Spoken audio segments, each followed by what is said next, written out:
अथवा कुळ जाती गौरव, जैसे शरीर आहे सावयव तरी जीवची नाही, तैसे माझी भक्ती विन जळो दयाचे जियाले पण, आगा पृथ्वीवरी पाषाण नसते काही. या पृथ्वीवरती काय पाषाण नाही का? आहे ना. तसं ह्या मनुष्य जीवनाचं आहे. भगवंताच्या भक्ती वाचून त्याचं जगणं केवळ दगडा पद्धतीने आहे. विठ्ठल विठ्ठल. हो, देवी भागवतामध्ये ज्यावेळेस जन्मेजयाने जे प्रश्न विचारले ना, हा नवरात्र उत्सव कशा पद्धतीने पूर्ण करावा, हे व्रत या ठिकाणी कशा पद्धतीने पूर्ण करावं, त्या ठिकाणी हेच सांगितलेलं आहे.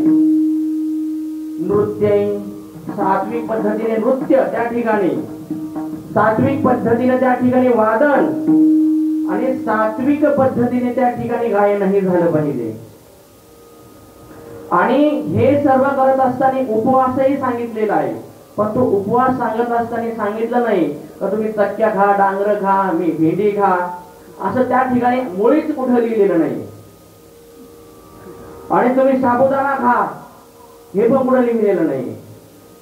त्या ठिकाणी असं लिहिलेलं आहे, एक भुक्तम, एका टायमाला तुम्ही आहार घ्या, मग दिवसा घ्या, संध्याकाळच्या टायमाला तुम्ही फलाहार घ्या, किंवा तुम्ही आसक्त जर असेल तर तुम्ही संध्याकाळी पण आहार घेऊ शकता. पण हे सर्व काही करत असताना तुम्हाला मात्र भगवंताची भक्ती करणं हे सोडवायची नाही. त्या ठिकाणी नुसतं आहारामध्येच गुंतून नाही राहायचं. आज ही भाजी खाल्ली, नंतर संध्याकाळी काय खाऊ, आज भेंडी खाल्ली, आज काय खाऊ, आज हिरी साडी नेसली, उद्या कोणती नेसू, याच्यामध्ये त्याच्यामध्ये कलर सुद्धा सांगितलेला नाही नव्हतं. खालच्या आईने पुष्पाबाईने हे सांगितलं होतं आणि वरच्या आईने रमा काकूने ते सांगितलं होतं. याच्यात मुळीच गुंतून बसू नका. त्या ठिकाणी शास्त्र काय सांगतंय ते ध्यानात घ्या. शास्त्र सांगतं की सात्विक पद्धतीने त्या ठिकाणी गायन, वादन आणि त्या ठिकाणी कीर्तनही झालं पाहिजे. आणि कीर्तनामध्ये अशाच गोष्टी, अशाच कथा त्यामध्ये सांगितल्या पाहिजे की ज्याच्यामधून सामान्य जीवाच्या अंतःकरणामध्ये काय भगवत प्रेम, भगवत भक्ती त्या ठिकाणी निर्माण झाली पाहिजे. विठ्ठल विठ्ठल.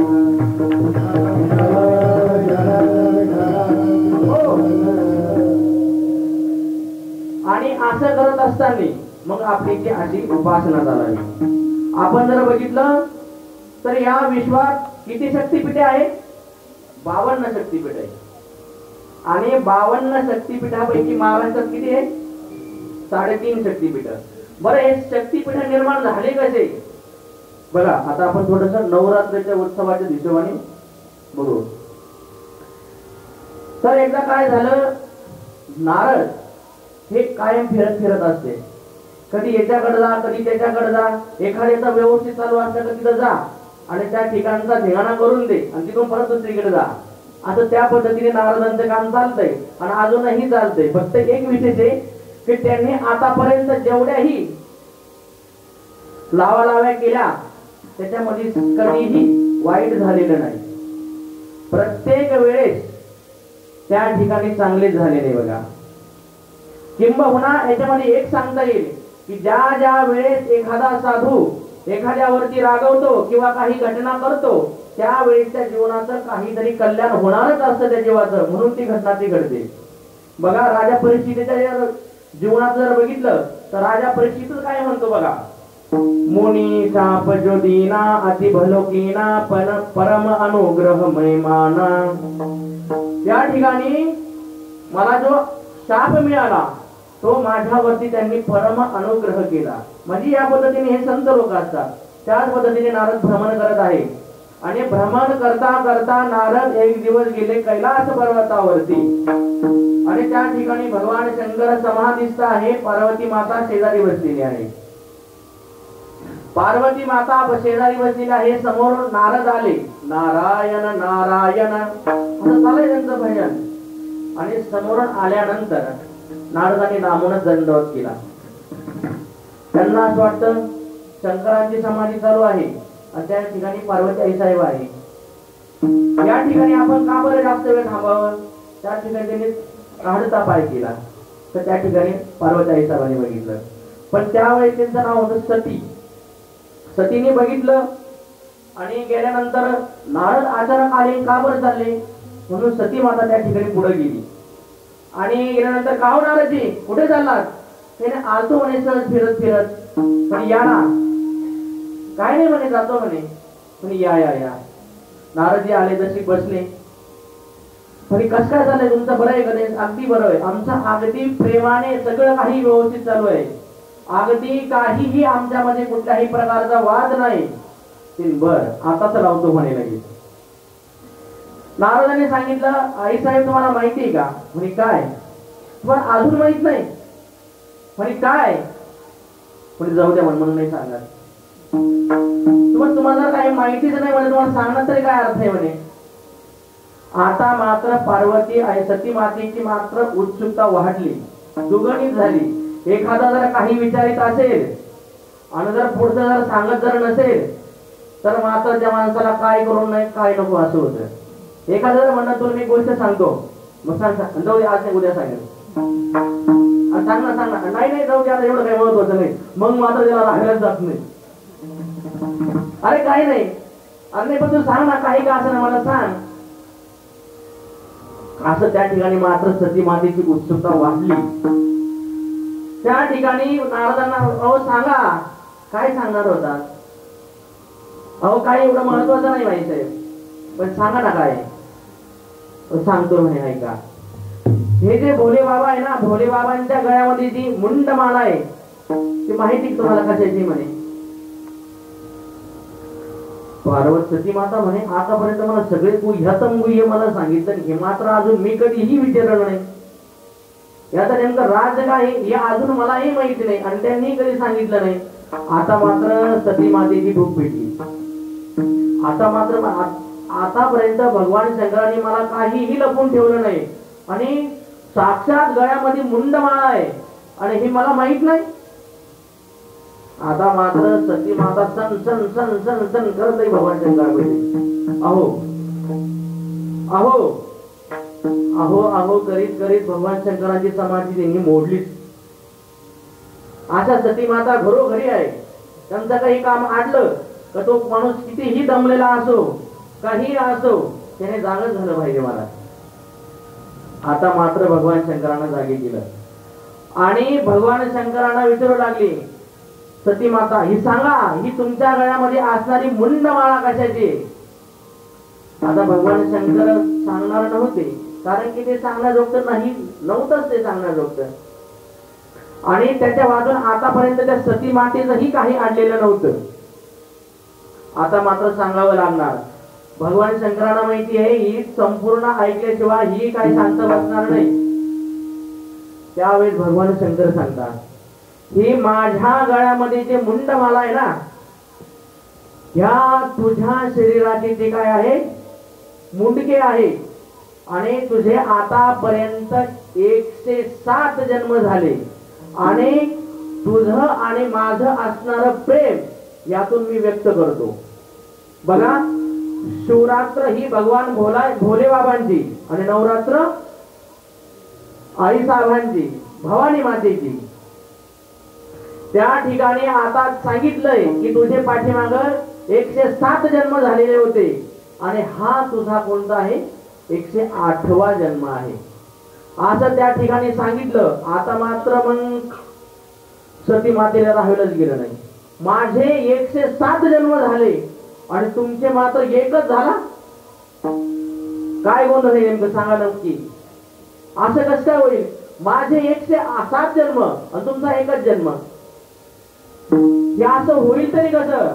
तर त्यावेळेस भोले बाबा सांगतात की मी अमृत कथेचं श्रवण केलेलं आहे, मी अमृत कथा श्रवण केलेली आहे, त्याच्यामुळे माझ्या शरीराला कधीही मृत्यू स्पर्श करू शकत नाही. मग आता आई साहेब म्हणले, आता मला पण जे अमृत कथा ऐकायची. भोले बाबांनी ती अमृत कथा सांगायला सुरुवात केली. आई साहेब ऐकतायत, पण स्त्रियांचा स्वभाव असा, ऐकता ऐकता त्यांना कधी झोप लागते, कधी काय होईल हे त्यांनाही कळत नाही, किंवा अचानक त्यांचं मन कधी कुठं जाईल कधी भावाकडे जाईल, कधी कोणत्याही मैत्रिणीकडे जाईल. अशा पद्धतीने त्या ठिकाणी पार्वती मातेचं, सती मातेचं त्याच त्या ठिकाणी असंच झालं. त्या ठिकाणी भोले बाबा अमर कथा सांगतात, पण सती मातेला लागली झोप. तर झोप लागली म्हणजे काय ऐकण्यात आलीच नाही ती. आणि की पुढे काय झालं, मग अमर कथा ऐकता ऐकता राहिलीच, ती तशीच राहून गेली. पार्वती माता काय अमर झाल्या नाही. मग एक दिवस दक्ष, ज्याची पुत्री ही सती आहे, दक्ष, ह्या दक्षाला प्रजापतीचा त्या ठिकाणी सन्मान प्रदान करायचा होता. आणि प्रजापतीच्या पुरस्कारासाठी त्या ठिकाणी फार मोठी सभा बसलेली होती. आणि सभेमध्ये सर्व जगात, सर्व पृथ्वीतील साधू संत देवलोक त्या ठिकाणी येऊन उपस्थित होते. त्या ठिकाणी मग ब्रह्मा विष्णू महेश हेही त्या ठिकाणी उपस्थित होते. सर्व त्या ठिकाणी येऊन उपस्थित झाले. त्या ठिकाणी तो सभागृह संपूर्ण भरला. आणि आता ज्याच्यासाठी सभा भरवलेली होती तो मात्र अजून आलेला नव्हता. आता दक्ष त्या ठिकाणी सभेमध्ये येत आहे. आणि येत असताना त्या ठिकाणी असणारे सर्व साधू देव असणारे सर्व त्या ठिकाणी उभे राहिले. आणि आता सर्वांच्या मधोभागी तो दक्ष प्रजापती त्या ठिकाणी सभेमध्ये येत आहे. दक्ष प्रजापती सभेमध्ये येत आहे, सर्व त्या ठिकाणी उभा आहे. आणि एका बाजूला ब्रह्मा विष्णू महेश तिन्ही देव त्या ठिकाणी आहे. पण हे तिन्ही देव त्या ठिकाणी उभे राहिले नाही. आता मात्र त्या दक्षाची तळपायाची आग मस्तकाला गेली. एखाद्याला जर मानापमानाची जर सवय असेल, मानामानाची, तर तो कोणी मान दिला त्याच्याकडे नाही बघत तो. त्याचा कोणी अपमान केला त्याच्याकडे मात्र त्याचं लवकर लक्ष जातं. 1000 लोकांनी जर त्याला मान दिला तो त्याचा तो 1000 लोकांचा मान राखत नाही. पण एका माणसाकडून चुकून जर काही झालं तर ते मात्र त्याला फार खटकतं. असंच झालं त्या दक्षाच्या विषयी. दक्षाला वाटलं सगळे या ठिकाणी माझ्या स्वागतासाठी उभे राहिले आणि हे तिघे मात्र राहिले नाही.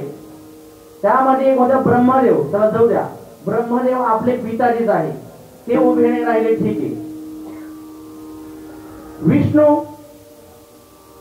हे आपल्यापेक्षा मोठे आहे, ठीक आहे, हे उभे राहिले नाही, ठीक आहे, काय अडचण नाही. पण मात्र भोले बाबा काहून उभे राहिले नाही, हा महेश हा का बरं उभा राहिला नाही, हे मात्र त्या ठिकाणी दक्ष प्रजापतीला फार खटकलं. आणि खटकल्यानंतर तो सगळ्यांना म्हणू लागला, अरे या अशा मनुष्यांना, या अशा जीवांना या सभेमध्ये का बरं तुम्ही बोलवलं, तर ज्यांना या सभेची गरिमा कळत नाही. अशा लोकांना सभेमध्ये कायसाठी बोलवलं तुम्ही, तर ज्यांना सभेमध्ये कसं वागावं, कसं राहावं याचीही अक्कल नाही. आता प्रत्येक जण विचार करू लागला, सभेमध्ये नेमका असा आलाय कोण. प्रत्येक जण विचार करू लागला, कोणाला म्हणतात, कोणाला अति म्हणतात, अरे इकडे तिकडे काय म्हणता, यो बघा समोर हा गज चर्मधारी, हा स्मशानात राहणारा, भूता वेताळा सोबत खेळणारा, हा या ठिकाणी आलाय. याला काही कुठल्याही प्रकारचा नियम नाही, काही प्रकारचे त्याच्या ठिकाणी संस्कार नाही. आणि अशा लोकांच्या येण्यानं या ठिकाणची गरिमा ढसळते. असा त्या ठिकाणी तो दक्ष प्रजापती त्या ठिकाणी मोठ्या मोठ्याने अपमान करू लागला शिवांचा. आणि त्या ठिकाणी असणारा नंदी आता मात्र चिडला. अरे देवाने तोंड दिले म्हणून काही पण बोलतो का. नंदी त्या ठिकाणी म्हणतात, जा तुला बोकड्याचं तोंड तुला बसल्या जाईल. आता मात्र या ठिकाणी दोघांमध्ये भांडण चालवले होते, पण आता मात्र त्या ठिकाणी नंदीने त्याच्यामध्ये उडी मारली. आता नंदीने त्यामध्ये उडी मारल्यानंतर मग पलीकडच्या पक्षाचा कोणतरी उभा राहीलच. पलीकडच्या पक्षातील राहिले भृगू महाराज उभा. अरे तू काय मध्ये बोलतोस, जावयाचं आणि सासऱ्याचं भांडण चालू असताना तू काय मध्ये बोलून घालतोस, जा मी भी तुला शाप देतो. शिवाचे सर्व गण पाखंडी होते. आता मात्र हा होता शुभ सोहळा, तो झाला शाप सोहळा. त्या ठिकाणी हा त्याला शाप देतो, तो याला शाप देतो, हा त्याला शाप देतो, तो याला शाप देतो. आता मात्र त्या ठिकाणी भगवान शंकरांना वाटलं या ठिकाणी थांबण्यात काहीही अर्थ नाही. या ठिकाणी हा शाप समारोह या ठिकाणी पार पाडतोय आता। त्यामुळे भगवान शंकराने त्या ठिकाणी लवकर नंदीला घेऊन कैलासावरती गेले। कैलासावरती गेल्यानंतर झालेला प्रसंग त्या ठिकाणी कोणालाही सांगितला नाही। फार काळानंतर उलटून गेले आणि नंतर काही दिवसांनी त्या दक्ष प्रजापतीने त्या ठिकाणी एक मोठा यज्ञ करायचा ठरवला। कशासाठी? मुद्दामून भगवान शंकरांना चिडवण्यासाठी। आता भगवान शंकरांना चिडवण्यासाठी त्या ठिकाणी मोठा यज्ञ करायचा ठरवला।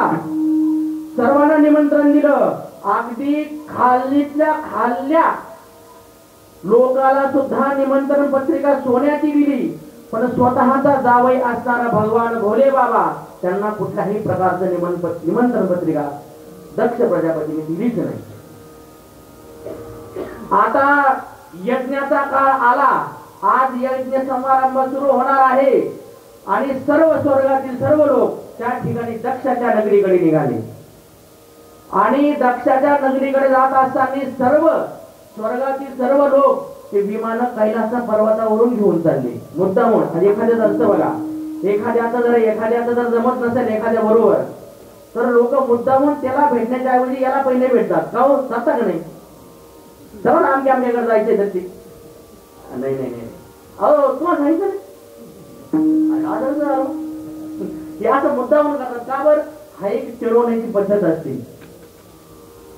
त्याच पद्धतीने त्या ठिकाणी स्वर्गातील लोक त्या ठिकाणी करू लागले आणि त्या ठिकाणी पार्वती आईसाहेबाला मात्र प्रश्न पडला की या ठिकाणी एवढे घर घर घर घर करणारे, एवढे घिरटी घालणारे विमान आज चाललंय कुठं? कुठं नेमका अशा प्रकारची कुठं सभा भरली तर कुठं मराठी क्रांती मोर्चा निघालाय का? नेमकं चाललंय काय नेमकं? पार्वती आईसाहेबाला नेमकं कळेना। त्या ठिकाणी पार्वती सती मातेने त्या ठिकाणी उंच हात करून बोलून घेतलं, अरे कुठं चाललात म्हणे की भाई गाईनं? त्या ठिकाणी वरून एका देवाने सांगितलं, तुम्हाला माहित आहे का म्हणजे तुमच्या वडिलाने फार मोठा यज्ञ त्या ठिकाणी सुरू केलेला आहे आणि तुम्हाला माहित नाही? आता मात्र सती मातेला वाटलं, अरे माझ्या वडिलाच्या घरी इतका मोठा यज्ञ आणि मला माहित नाही, पण आता मला माहित नाही हे मात्र त्यांना समजून द्यायचं नाही। हा हा हा माझ्या ध्यानात नव्हतं, तुम्ही चला पुढं, आम्ही आलोच लगेच। कसं असतं बघा, या स्त्रियांना दोन ठिकाणची त्या ठिकाणी आपल्या माहेराचंही त्या ठिकाणी आपल्या इज्जतीचं रक्षण करावं लागतं आणि सासराचंही करावं लागतं। म्हणून शास्त्रामध्ये यांना काय नाव आहे? दुहिता। दुहिता म्हणजे काय? दोन्हीकडचं हित करणारी, जी सासराकडचंही हित करते आणि माहेरकडचंही हित करते। मात्र याच्या दुहिता दोन्हीकडचं हित करणारी जर असेल तर ठीक आहे, पण काही दोन्हीचं हित करून अशा पद्धतीने मात्र ही दुहिता होती। हिने विचार केला आपलं माहेरचं नाव खराब होता कामा नये आणि आपलं सासरचंही नाव खराब होता कामा नये। ती त्या ठिकाणी विचार करू लागली, हा आपल्याला वडिलांनी कदाचित पत्र पाठवलं असेल तर कदाचित नसेल आले, डाक व्यवहार कदाचित रविवारी म्हणून काही सुट्टी असेल किंवा आपण कैलास पर्वतावरती जातो कोणी पण पोहोचलं नसेल, काही जाऊ द्या, पण वडिलांच्या घरी आहे ना आपण गेलं पाहिजे असं त्या ठिकाणी सती मातेने ठरवलं आणि सती माता मात्र आता भोले बाबांकडे निघाली। भोले बाबांकडे गेल्यानंतर भोले बाबांना आता म्हणायचं कसं की आपल्या माहेरामध्ये त्या ठिकाणी यज्ञ आहे आणि यज्ञ त्या ठिकाणी सुरू आहे आणि सर्वांना पत्रिका दिली, आपल्याला दिली असेल किंवा नसेल दिले माहित नाही, पण आपण जाणं गरजेचं आहे। आता भोले बाबांकडे गेली। आता भोले बाबांचे पाय दाबू लागली। भोले बाबांचे पाय दाबत असताना झाले 5 मिनिटं झाले, पाय दाबले। पाय दाबण्याचा वेग थोडासा फास्ट झाला। फास्ट होता होता थोडासा एकदम असं थोडंसं चिमट्या घेतल्यासारख्या पद्धतीने झाल्या। त्या ठिकाणी मग भोले बाबांना कळालं आता मात्र काहीतरी आहे। त्यावेळेस भोले बाबा सांग काय काय विचारायचंय तुला? ते काय नाही असं नाही, काहीतरी विचारायचं आहेच म्हणजे तुला।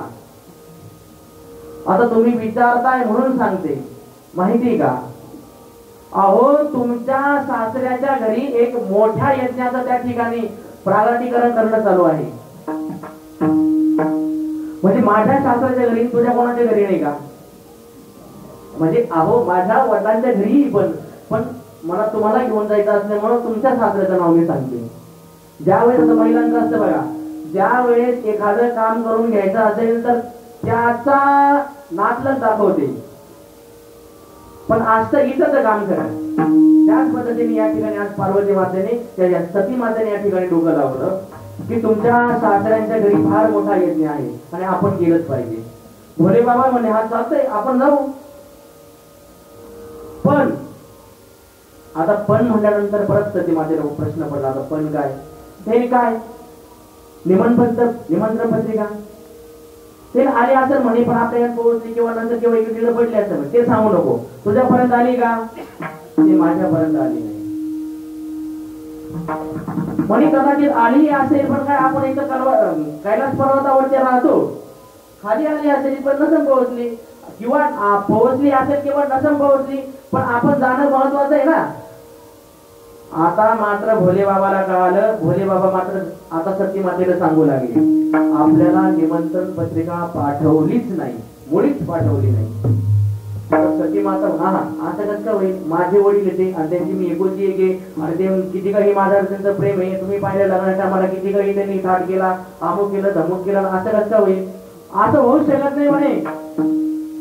आता मात्र सतीला सांगावं लागलं की अमुक अमुक टायमाला दक्ष प्रजापतीने असा असा अपमान केला आणि अपमान करून मला सांगितलं की इथून पुढं ह्या भोले बाबाला कुठल्याही यज्ञामध्ये भाग द्यायचा नाही असं सांगितलं. आणि आतापर्यंत भोले बाबांनी ही घटना सतीला सांगितलेली नव्हती. सतीला सांगितलेली नसल्यामुळं सतीला या घटनेविषयी काही माहित पण नाही. पण आता सतीला सांगितलं. पण आता सती काय म्हणते ऐका, अहो झाला असं चुकून, मोठे माणसं आहे, तुम्ही उभा राहायचं ना म्हणे, काय झालं एवढं. पण सती थोडी सुद्धा अशी म्हणली नाही, हा माझे वडील असे म्हणले असे चूक केलं त्यांनी, असं मुळीच नाही म्हणले. आणि आजच्या ही सध्या मुळीच तसं मात्र स्वीकारही करीत नाही कधी. त्या ठिकाणी तसंच झालं. महाराज म्हणे मग मी आता काय करू. म्हणे मग म्हटलं जायचं तर जा, थांबायचं तर थांब. आता सती माता जाते, काही अंतरावरती जाते, परत मागे येते. भोले बाबाने सांगितले तुला जे वाटत ते कर. जर गेली तर माझ्या मनाने योग्य वाटते, पण भोले बाबांना असं वाटतं न जावं. असं करत करत करत सती मातेने त्या ठिकाणी भरपूर खिडक्या मारल्या आणि शेवटी सती माता गेलीच. त्यावेळेस भोले बाबांनी उडून बघितलं डोळे, सती माता आता काही दिसत नाही. घरांना सांगितलं जा सतीला तिथपर्यंत सुखरूप पोहोच करून या. आता माता सती सोबत हे सर्व गणही गेले आणि गेल्यानंतर त्या ठिकाणी सती त्या यज्ञ मंडपामध्ये त्या ठिकाणी त्या नगरीमध्ये दाखल झाली. आणि सती बरोबर कोणीही त्या ठिकाणी बोलना, कोणीच बोलेना. त्या ठिकाणी काही एक दोन महिने भेटल्या. त्या बहिणी तिला म्हणू लागल्या, अगं आम्हाला वाटलं तू आली येणारच नाही, आम्हाला असं कळलं तुला निमंत्रणच दिलं नाही, तू येते की नाही, तुझी जर भेट नसती झाली मग आम्हाला वाटतं यावेळेस भेटच होत नाही, काय करू. ही पद्धत असते एक चिडवण्याची. आम्हाला वाटलं तू पत्रिका दिली नाही, आता तू येतच नाही, बरं झालं तू आली. अशा पद्धतीने त्या सतीला हिनवायचं काम करू लागला. पण त्या ठिकाणी असणारी एक सतीची आई, तिला मात्र फार दुःख झालेलं होतं. ती त्या ठिकाणी विचार करू लागली की आता सती या ठिकाणी आली नाही तर हे सर्व काही असून माझ्यासाठी काही उपयोगाचं नाही. आणि त्याच वेळेस सतीच्या समोर त्या ठिकाणी तिची आई आली आणि आईला बघून तिला फार आनंद वाटला आणि त्या सतीलाही फार आनंद वाटला. सादर भरही मिले एक माता. त्या ठिकाणी फक्त माता तिला आदरयुक्त भावनेने मिळाली आणि आईचं भेट घेऊन ती त्यावेळेस पुढे निघाली, यज्ञ मंडपात गेली आणि यज्ञ मंडपात तिने बघितल्यानंतर पाहिलं की त्या ठिकाणी प्रत्येक देवाला भाग दिलेला आहे, पण शिवाला त्या ठिकाणी कुठल्याही प्रकारचा भाग दिलेला नाही. हे पाहून त्या सतीची आग तळतळ अगदी डोक्यात सनसन गेली महाराज. आणि त्या ठिकाणी ती जोरात म्हणली, हे रक्षा, अरे तुला लाज वाटते की ज्या शिवाच्या जोरावरती जो शिव या अखंड जीवाचा कल्याण करणार आहे आणि त्या शिवाला तू आज ह्या यज्ञामध्ये भाग दिला नाही. अरे ज्याचं नावाचं कल्याण करणं, जगाचं कल्याण करणं, जीवाचं कल्याण करणं हे त्याच्या नावातच आहे असा असणारा शिव, आणि त्याचा तो अपमान केला, त्याचा तो भाग या ठिकाणी ठेवला नाही.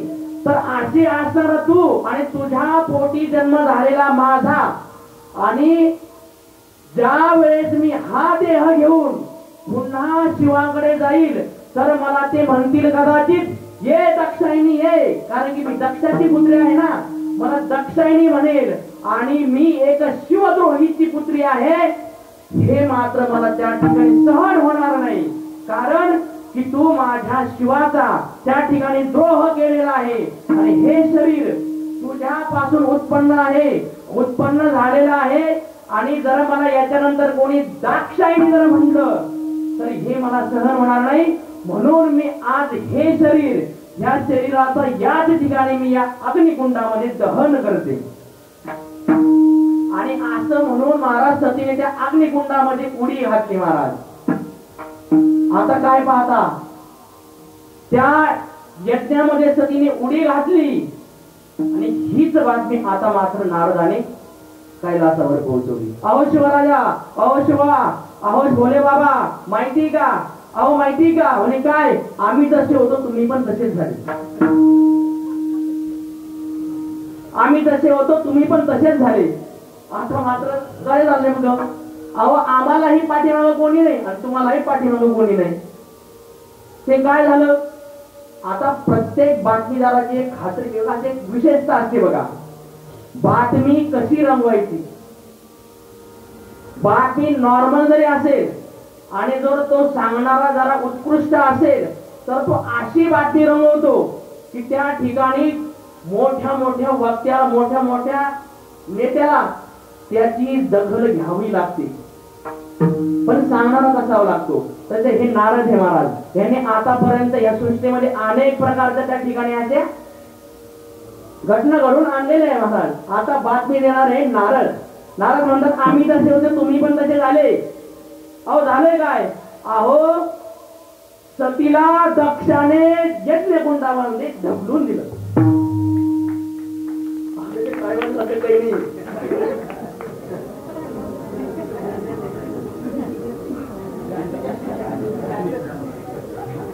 अहो सतीला यज्ञकुंडामध्ये ढकलून दिलं.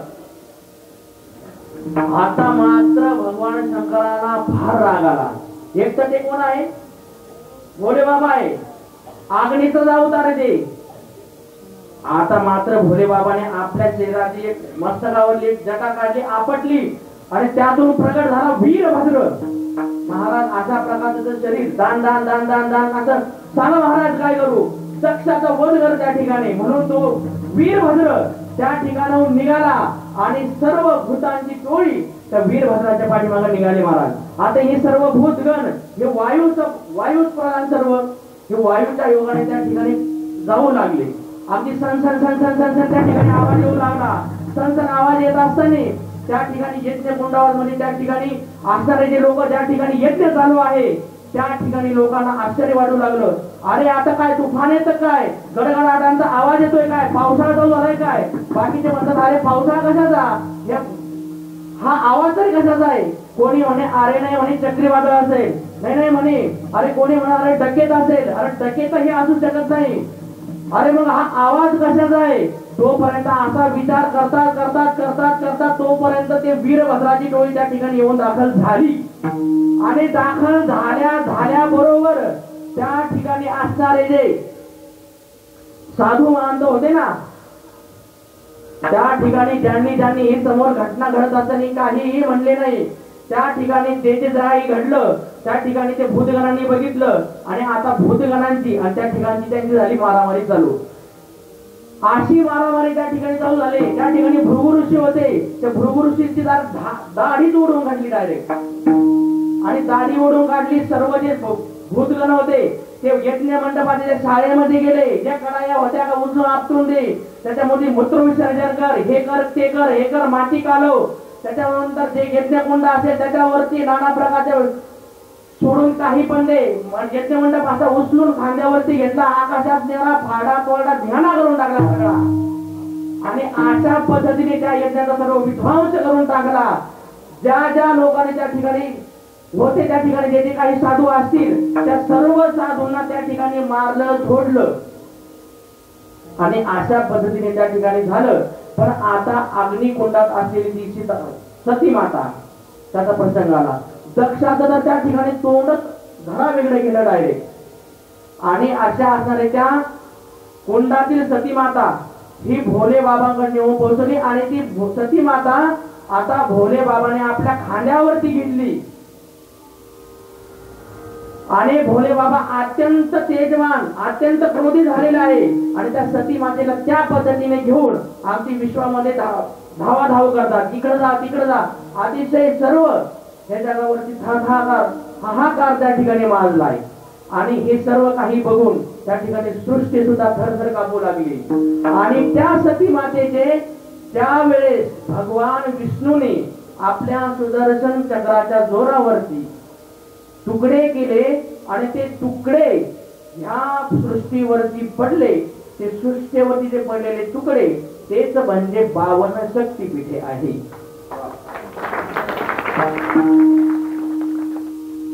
कारण आता सती मातेच्या शरीरापासून विभिन्न झालेले तुकडे तेच म्हणजे 52 शक्तिपीठे आणि त्यापैकी आपल्या महाराष्ट्रामध्ये आहे 3.5. विठ्ठल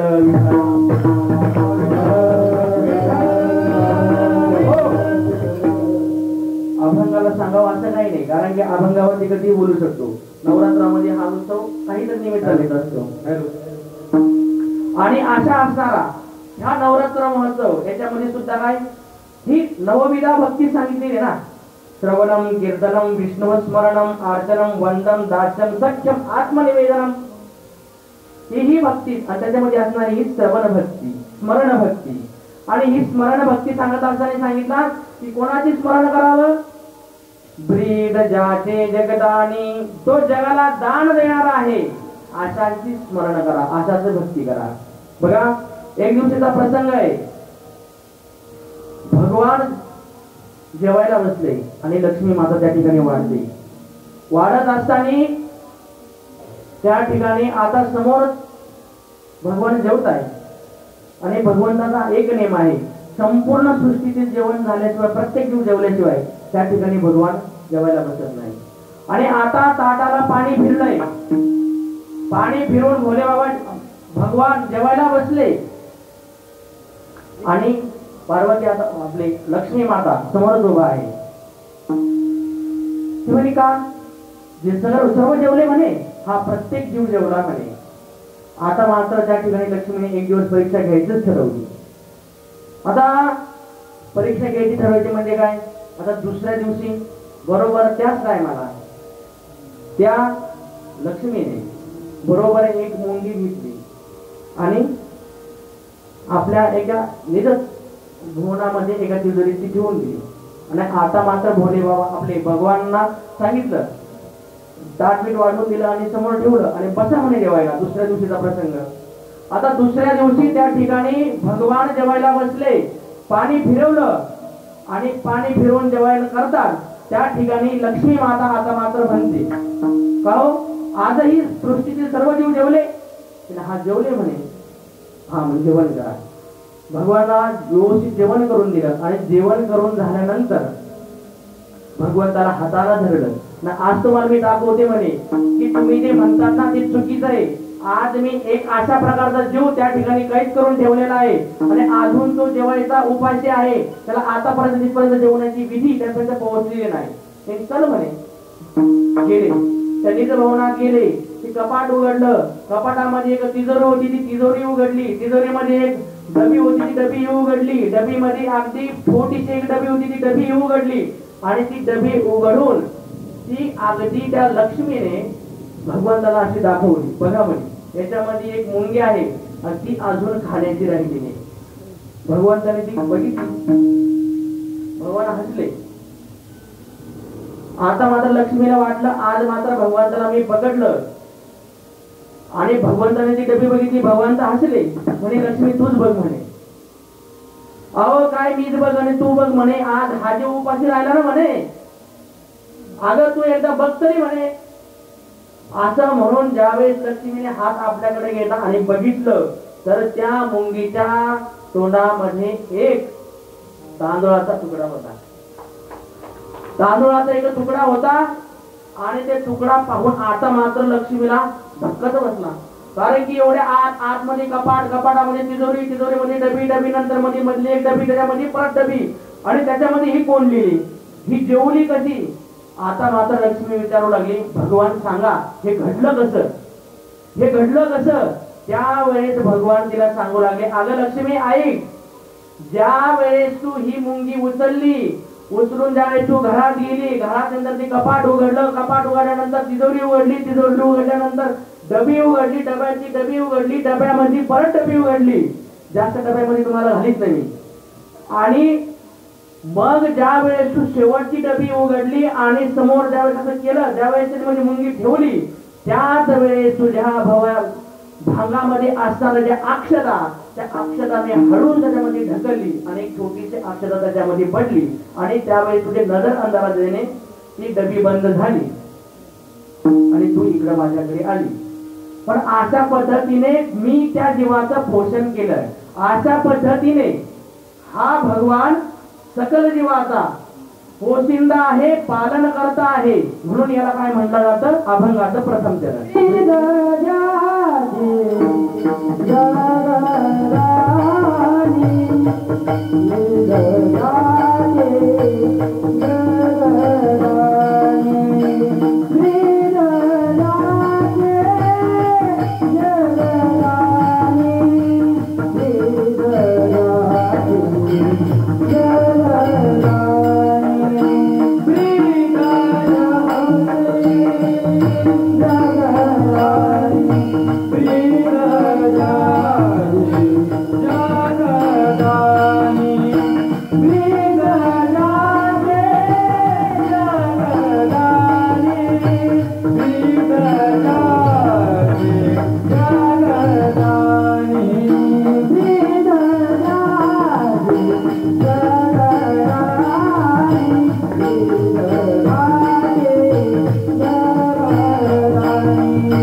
जगदानी तो चिमनी स्मरावा.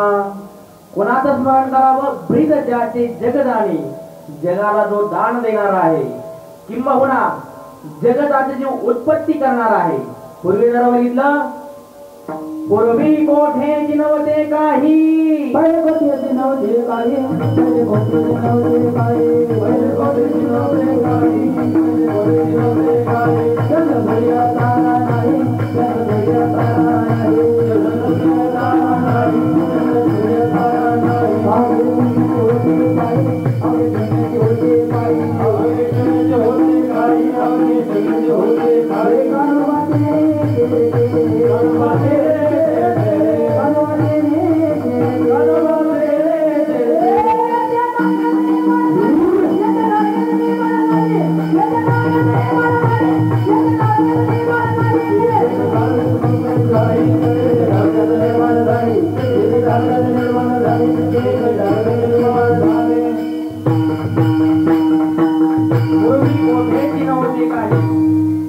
चंद्र सूर्य तारा नाही, अवघे शून्याचे होते पायी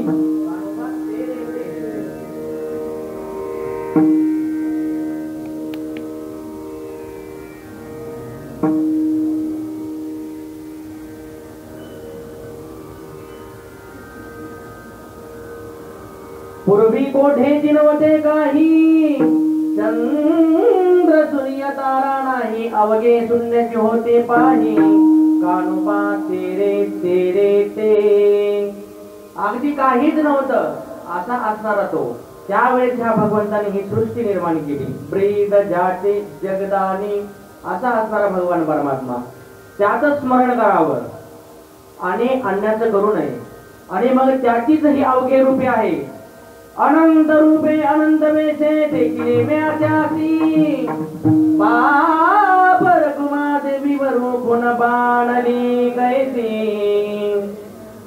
हे अनेक प्रकारचे तो रूप धारण करतो कधी राक्षस मारण्यासाठी तोच देवी म्हणून येतो मोह महिषासुर मर्दानी गोला प्रगटली भावाने आनंदी गोला प्रगटली भावाने आनंदी गोला प्रगटली भावाने मोह महिषासुर मर्दाना बने मोह महिषासुर मर्दाना बने जतावाची करावया घालणे जतावाची करावया घालणे जतावाची करावया घालणे जतावाची करावया घालणे अरे बाबा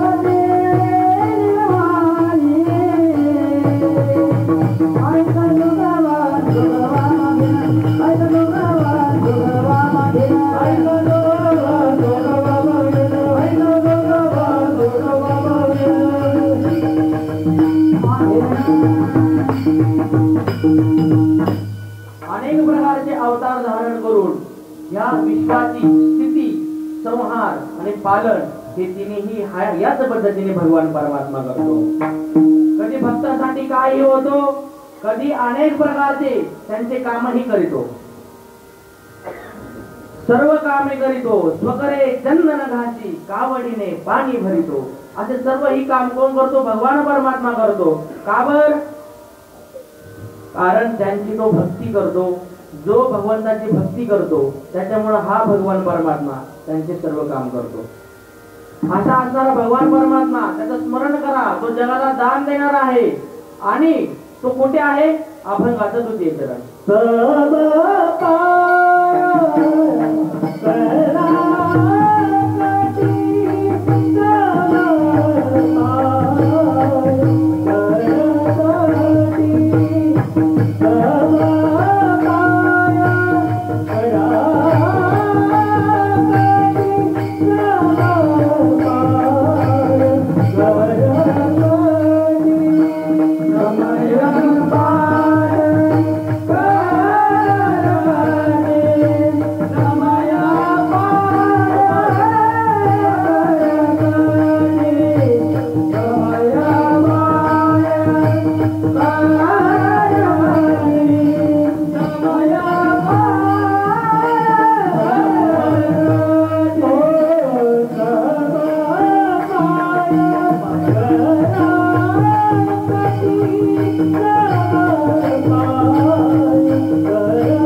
या दोन्हीचंही उत्तर ह्या चरणामध्ये आहे. समपाय करकटी.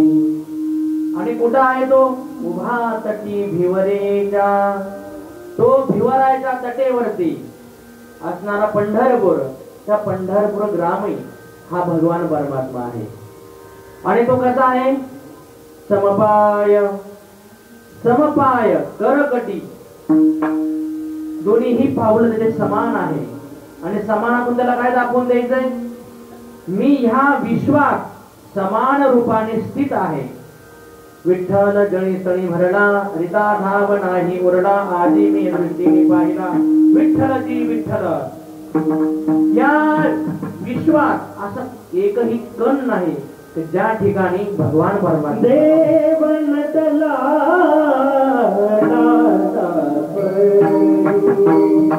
देव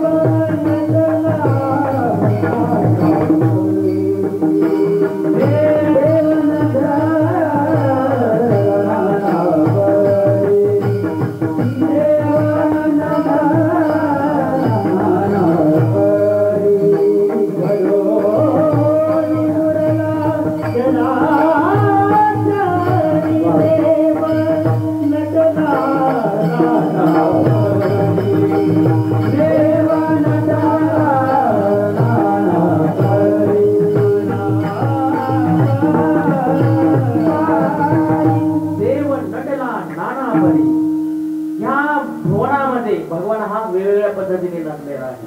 आणि सर्व ठिकाणी तो आहे, समरूपाने आहे, समपाय.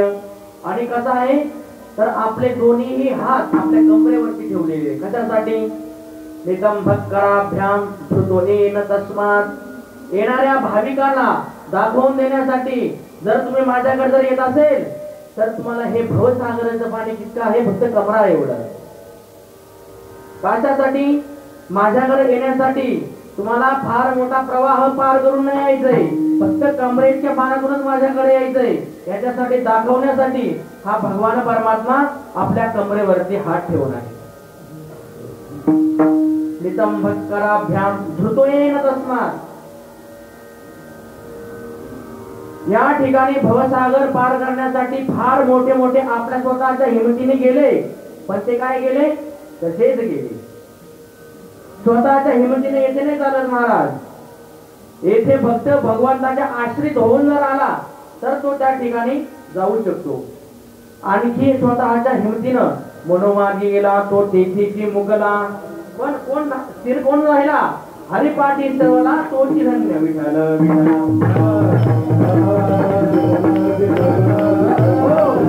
आणि आणखी कसा आहे तो? पाहिल्या वेदला मी वसे दिवे जडोनी. भगवान परमात्मा एकदा पाहिला का पाहिला की त्याला परत दुसरं काहीही वाहन राहत नाही. आपण जर बघितलं शुकाचार्यांचं जर उदाहरण जर बघितलं तर ते आपल्या आईच्या उदरातून 9 वर्ष बाहेर आले नाही. का बर? हे जगत ही माया त्यांना ग्रासेल, त्यांना त्रास देईल म्हणून 9 वर्ष ते बाहेरच आले नाही. आणि शेवटी 9व्या वर्षी बाहेर आले. कधी आले? की ज्या वेळेस भगवंतांनी स्वतः सांगितलं की ही असणारी माया ही माझी माया आहे, माझ्या आश्रित आहे. आणि ही माझी आश्रित असल्यामुळं मी तुला आश्वासन देतो ही तुला काहीही त्रास देणार नाही. असं भगवंताचं आश्वासन घेऊन मग शुकाचार्याने या सृष्टीवरती पहिला पाऊल टाकला. टाकला तर टाकला, टाकल्या सरसे तसेच वनात निघून गेले. ब्राह्मणाची बोर एक खेळाची माती, ब्राह्मणाची बोर एक खेळाची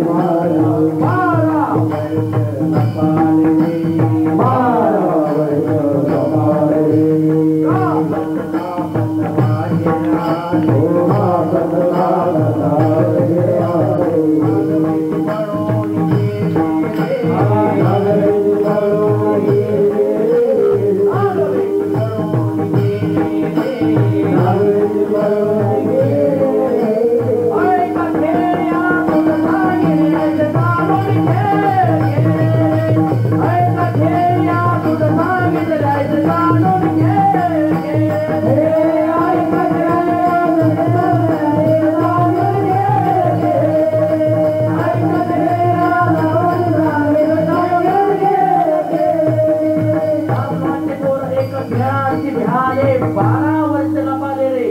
या माईच्या पोटी ते अगदी बाहेर जायला तयार नाही. इकडून तिकडून बाहेर आले तसेच पळून गेले आणि तसेच समाधीस्थ बसले. परत वडिलांची गाठ भेटही घेतली नाही. तसे गेले ते परत आलेच नाही. पण ज्या वेळेस ह्या शुकांचे वडील असणार व्यासांचे काही शिष्य असे जंगलात काही संविधा गोळा करण्यासाठी ज्यावेळेस गेले त्यावेळेस एका गुहेमध्ये त्या ठिकाणी शुकाचार्य बसलेले होते आणि हे योगायोगाने त्या ठिकाणीच संविधा गोळा करत होते. संविधा म्हणजे वाळलेले लाकडं त्या ठिकाणी गोळा करत होते. पण आपल्या गुरुजींनी काही शिकवलेले श्लोक ते त्या ठिकाणी गात होते.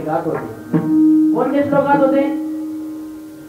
बर्हा पीडम नटवर वपु कर्णयो कर्णिकारम विभ्रदवास कनक कपितं वैजयन्तीं जमाला रंधान वेणुरधर सदया पूरयन् गोपवृन्दै वृंदारण्यं स्वपदरमणं प्राविशद्गीत कीर्ती. त्या ठिकाणी हा श्लोकाचा ते कुंजाराव करत गात होते आणि काय म्हणत होते? बर्हा पीडम नटवर वपु कर्णयो कर्णिकारम. याचा अर्थ असा आहे अतिशय सुंदर नटामध्ये ही नटवर असा असणारा भगवान परमात्मा, त्याच्या वरती केसामध्ये एक मोराचा पीस लावलेला आहे. कानामध्ये दोन्ही कानापैकी एका कानामध्ये कण्हेराचं फूल आहे आणि ते फूल आहे एका कानामध्ये आणि ओठावरती सुंदर अशा प्रकारची लालिमा आहे आणि त्या लालिमेवरती अगदी अलगद त्या ठिकाणी वंशी त्या ठिकाणी ठेवलेली आहे आणि अगदी आपल्या कोमल ओठाने त्याला स्पर्श केलेला आहे. अंगावरती सुंदर सुवर्ण पितांबर त्या ठिकाणी अगदी ज्या वेळेस सूर्योदयाच्या टायमाला जी लालिमा त्या ठिकाणी दिसते ना, पिवळीपणा, त्या ठिकाणी त्याच पद्धतीने तो पितांबर त्या ठिकाणी झळकत आहे. अशा पद्धतीचा तो श्लोक वर्णन करणारा त्या ठिकाणी ते मुलं त्या ठिकाणी गातात आणि ऐकून समाधीस्थ असणारे त्या शुकाचार्यांची समाधी मोडली आणि ती शुद्धीवरती आली. कशामुळे? फक्त बघितल्यामुळे नाही, स्वरूपाचं फक्त दिग्दर्शन, फक्त ऐकलं, फक्त श्रवणच झालंय फक्त. आणि एवढं ऐकून परत समाधीमध्ये गेले. परत ते विद्यार्थी परत दुसरा श्लोक म्हणले. कोणता श्लोक म्हणले? अहो भगीयम स्तनकालकूटम, अहो भगीयम स्तनकालकूटम जिघांसया पायत साध्वी लेभे गतिं धातुचितात तोण्यं कंवा दयालो शरणं व्रजेम. अहो वकीयम स्तनकालकूटम. ज्या पुतनेने आपल्या स्तनामध्ये कालकूट नावाचं विष धारण करून आला आणि त्या पुरुषाला पाजलं, अशी असणारी ती पुतना, त्या पुतनेला ही ज्याने सायुज्य मुक्ती प्रदान केली असा असणारा जो भगवान परमात्मा आहे. हा श्लोक ज्यावेळेस शुकाचार्यांनी पुन्हा ऐकला तर ज्यांनी सर्व काही सोडून वनात गेलेले होते ते काही परत आपल्या सर्व शरणागतीनुसार परत आपल्या वडिलांकडे शरण गेले. काय म्हणले? फक्त जे तुम्ही तुमच्या मुलांना 2 श्लोक शिकवले ना ते मलाही शिकवा. कशामुळं? फक्त भगवंताचे 2 श्लोक त्याच्या वर्णनाचे ऐकणे म्हणून. विठ्ठल हो, आपल्याकडे जास्त वेळ नाही. म्हणजे बघा इतका सुंदर आहे तो की त्याच्या सुंदरतेचे फक्त ऐकूनही मनुष्य ते शुकाचार्य आपल्या वडिलांकडे गेले. इतके ते सुंदर आहे. आणि सामान्य जीवनात ते भुरळ पाडतील काही नवलच नाही, पण ज्याने सामान्य संसाराला लात मारली, अगदी नको ते भोग त्यांनी सोडून दिले, असे असणारे संतांना ही त्या रूपाने भुरळ पाडलेली आहे.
अंतःकरणामध्ये स्थिर होतोच होतो, पण अगदी असा धरून राहतो की परत त्याला तो सोडेतच नाही.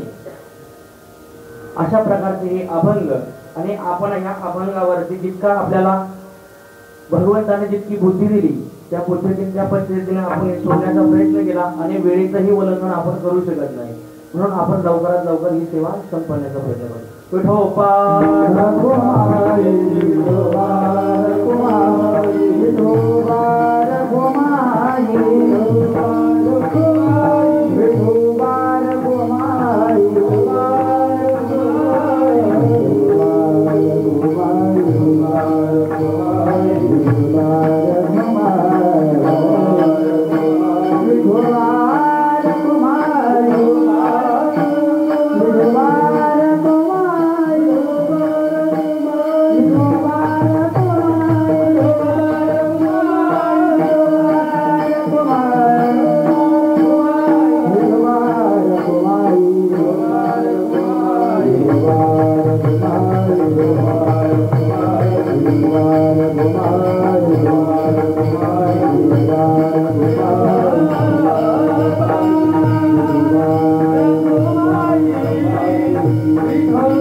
ब्रीदजाचे जगधानी कोटी मनी स्मरावा समपाय करगटी ओघादटी विवरीचा पाहिलिया वेद लावे वशिली जरूर. तुका म्हणे भक्ती काजा धावे लाजा लवलाही. अभंगाचं सर्वात महत्व केंद्रबिंदू जर काय असेल तर हा आहे. तुका म्हणे भक्ती काजा. हा भगवान परमात्मा आपल्या भक्ताच्या सेवेसाठी हा काही काय करतो महाराज. सर्वांना उदाहरण माहिती आहे.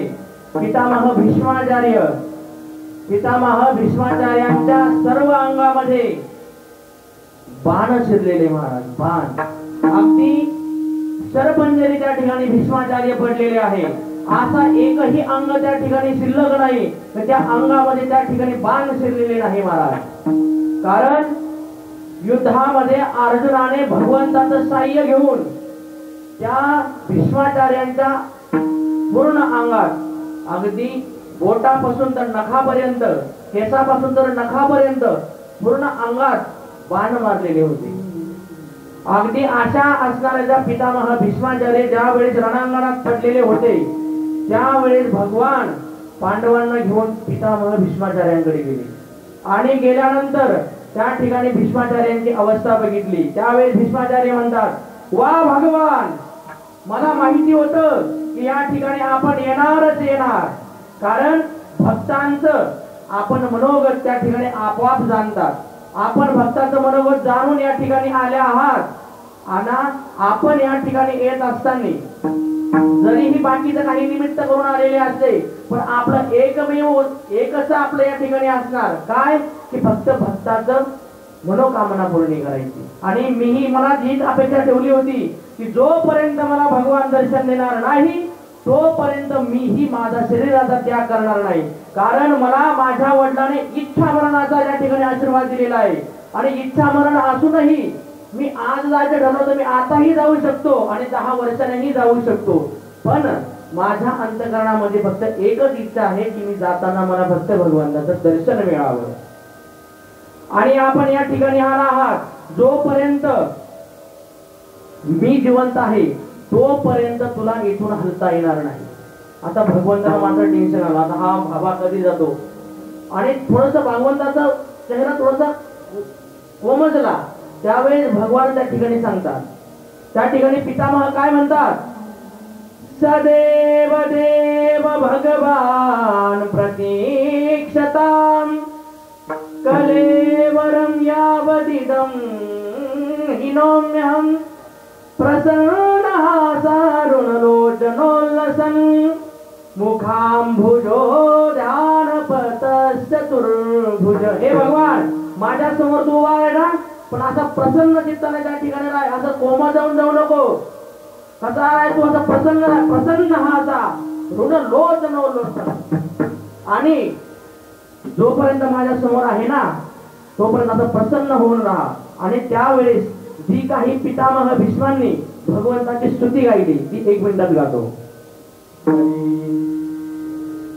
इतिमती रूपी कल्पिता वितृष्णा भगवती सात्वत पुंगवे विभोगी स्वसुखमुपगते क्वचिर्विहरतु स्वसुखमुपगते क्वचिर्विहरतु स्वसुखमुपगते क्वचिर्विहरतु इतिमती रूपकल्पिता वितृष्णा भगवती सात्वती पुंगवे विभोगी स्वसुखमुपगते क्वचिर्विहरतु प्रकृतिमुखी युज्यद्भव प्रवाह त्रिभुवन गमनं कमलवर्णं कविकर गौरवरम्बरं ददाति वपुरलककुलावृताननाद विजय सकीरतिरस्तु मे नवाद्या विजय सकीरतिरस्तु मे नवाद्या. त्या ठिकाणी पितामह भीष्माने त्या ठिकाणी स्तुती गायली आणि गाऊन त्या ठिकाणी पितामह त्या ठिकाणी शरपंजरी असताना भगवंताकडे पाहता पाहता आपले डोळे मिटवतात. आणि डोळे मिटवताना फक्त एकच म्हणतात, इतना तो करना स्वामी जब प्राण तन से निकले गोविंद नाम लेके तब प्राण तन से निकले. एक भक्त की है अर्जी खुद गर्ज की है गर्जी आगे तुम्हारी मर्जी जब प्राण तन से निकले जब कंठ प्राण आवे कोई रोग ना सतावे यम दर्शना दिखावे जब प्राण तन से निकले. अशा पद्धतीने त्या ठिकाणी पितामह भीष्म भगवंताकडे अशी प्रार्थना करतात आणि भगवंता समोर पाहता पाहता त्या ठिकाणी पितामह वैकुंठाला जातात. म्हणजे भक्तांची पूर्णतः इच्छा, काही जे काही काम असेल, योगाचं असेल, क्षेमाचं असेल, सर्व काही भगवान परमात्मा पूर्ण करतो. म्हणून काय म्हणतात तुका म्हणे भक्ती गाजा धावेला जाणवलाही.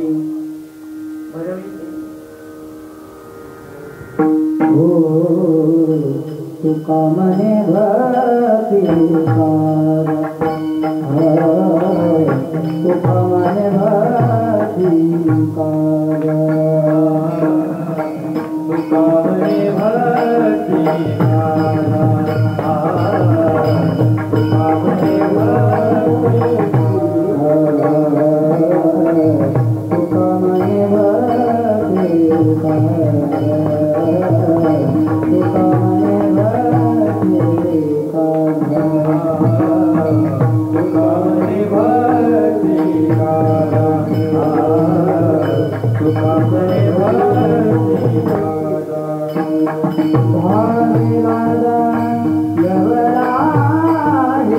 धारे राधा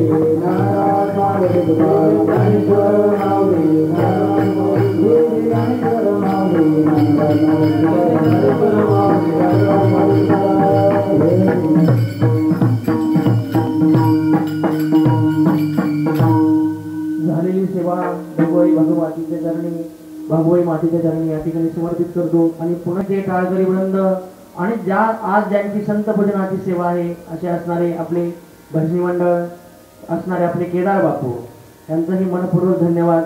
त्यांनीही मला आज संधी दिली आणि सर्व तरुण मंडळ सर्वांचंही मनपूर्वक धन्यवाद आणि सेवेला या ठिकाणी पूर्ण करा. न्यूनते पुरते अधिकते घनते करुण घ्यावे तुमते विनवे तसे पायाच्या प्रसादे काही बोलिलो विनोदे मदत क्षमा करणे संधी नाही अंग भुवायुते विठाल